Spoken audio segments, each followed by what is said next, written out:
Madame Fondeur, vous aviez une question également. Oui, merci Madame le maire, merci Madame Coville pour cette présentation.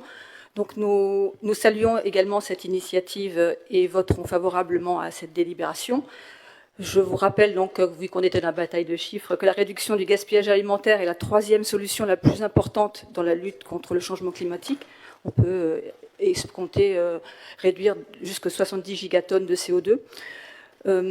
J'avais une question. Donc, on a déjà fait des choses au niveau des écoles, donc parce qu'il y a une obligation au niveau des marchés également, parce que certaines écoles et les marchés génèrent plus de 10 tonnes par an.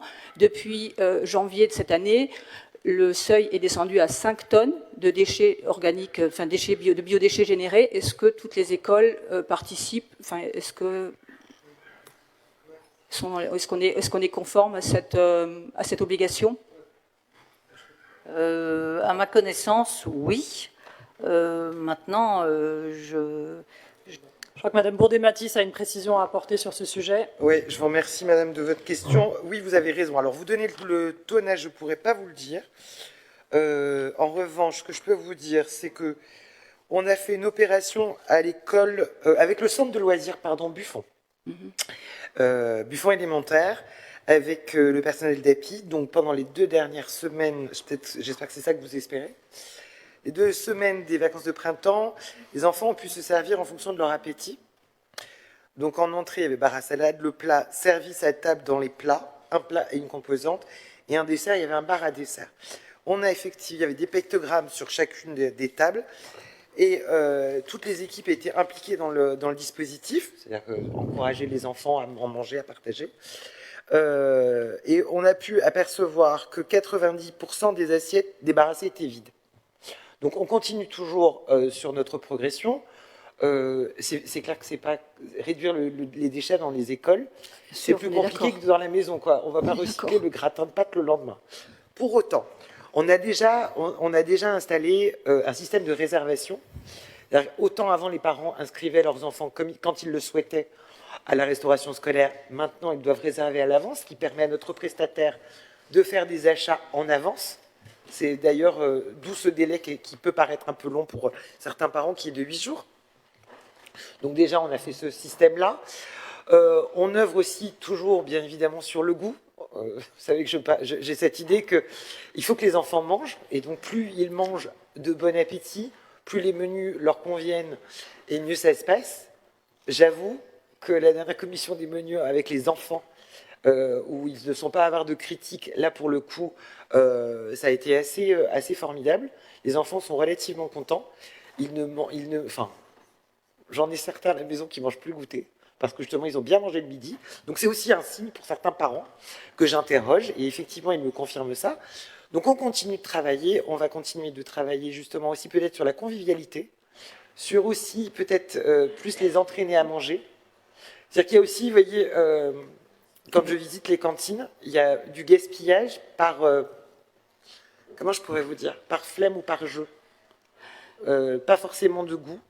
C'est-à-dire qu'il y a aussi des enfants qui ont alors un petit appétit qu'il va falloir calibrer, mais aussi des enfants qui préfèrent discuter, jouer, puis finalement ils sont pressés d'aller jouer. Donc vous constatez qu'il y a une baisse significative des déchets alimentaires. C'est ça que vous me dites. Alors, est-ce qu'on est vraiment... On en a quand même, on constate. Je vérifiais que M. Forget quand même. Les assiettes sont de plus en plus vides. Maintenant, vous dire quantifier... Parce que pour savoir si on doit mettre en place une collecte ou pas, il faut savoir quelles sont... La collecte, alors le problème, madame, est le suivant, c'est qu'avant, on pouvait, quand on avait des barquettes en plastique, c'est-à-dire que c'est un sac qui est malheureusement pas stable, quand on avait des barquettes en plastique, on pouvait recycler. C'est-à-dire donner aux personnes qui en auraient le besoin et l'utilité des barquettes de nourriture qui nous restaient. Le problème maintenant, c'est qu'avec les barquettes en inox, on ne peut plus le faire. Pour des raisons, on ne peut plus. C'est-à-dire qu'une fois que c'est ouvert, c'est ouvert, quoi. Donc, en revanche, j'ai demandé, bêtement, c'est peut-être très pragmatique, mais j'essaye, dans la restauration scolaire et dans ma délégation, de faire un petit peu comme je fais à la maison. Pour tout ce qui est fruits, laitage, j'ai demandé à ce qu'il soit à disposition dans tous les centres de loisirs.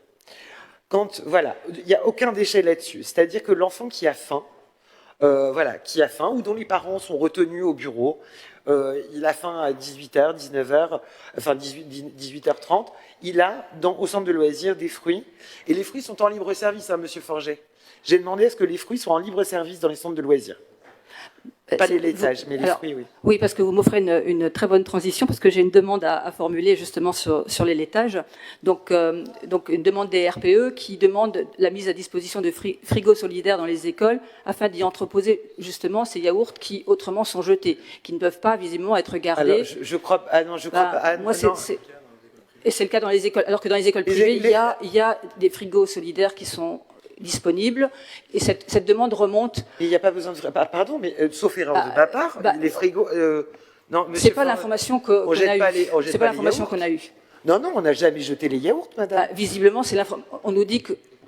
non, on les ressort pour le goûter. On nous dit que c'est pas possible. Attendez, je vais quand même me permettre de recadrer parce que là, on sort un tout petit peu de l'objet de la délib sur les frigos solidaires et les yaourts. C'est effectivement un sujet important, mais je voudrais bien que vous en parliez toutes les deux parce que là, sinon, on va vraiment pas s'en sortir. On a un ordre du jour quand même un peu costaud et j'aimerais qu'on avance. Donc vraiment, sur cette charte d'engagement contre le gaspillage alimentaire, non pas dans les écoles, mais sur les commerces et restaurateurs, est-ce qu'il y a des précisions que vous souhaiteriez obtenir? Allez, je vais donc la mettre aux voix. Très bien. Qui est pour? Avis contraire, abstention, il n'y en a pas, adopté à l'unanimité. Je vous remercie, Madame.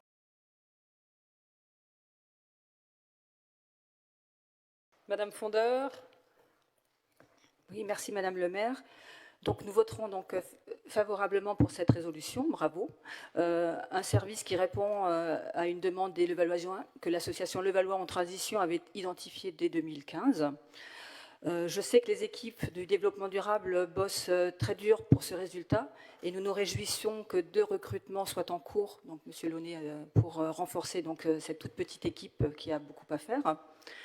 Nous approuvons également que la Maison de la Pêche et de la Nature reçoive un financement pour payer la personne en charge de la collecte, c'est top.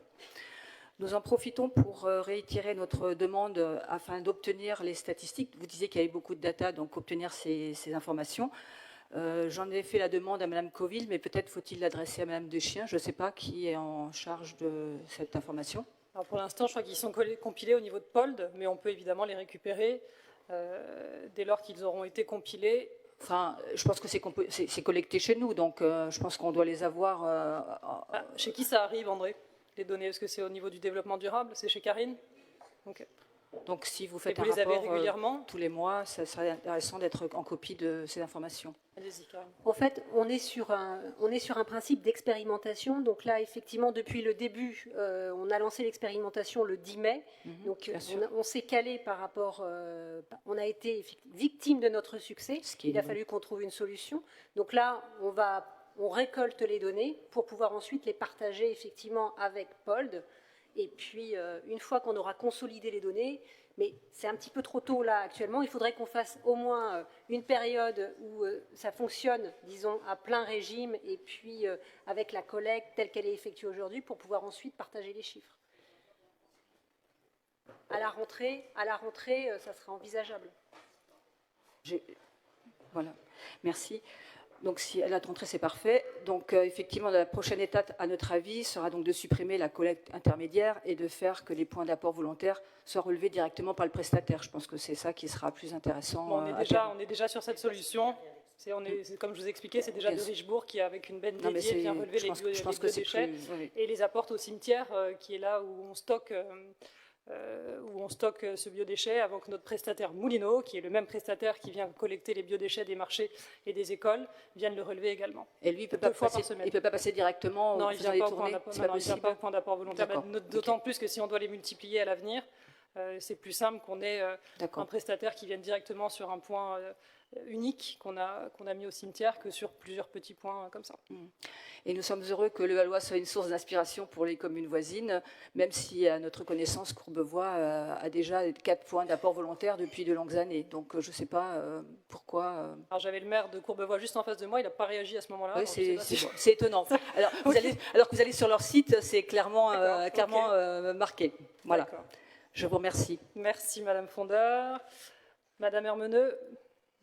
Oui, petite explication de vote. Nous allons évidemment voter favorablement.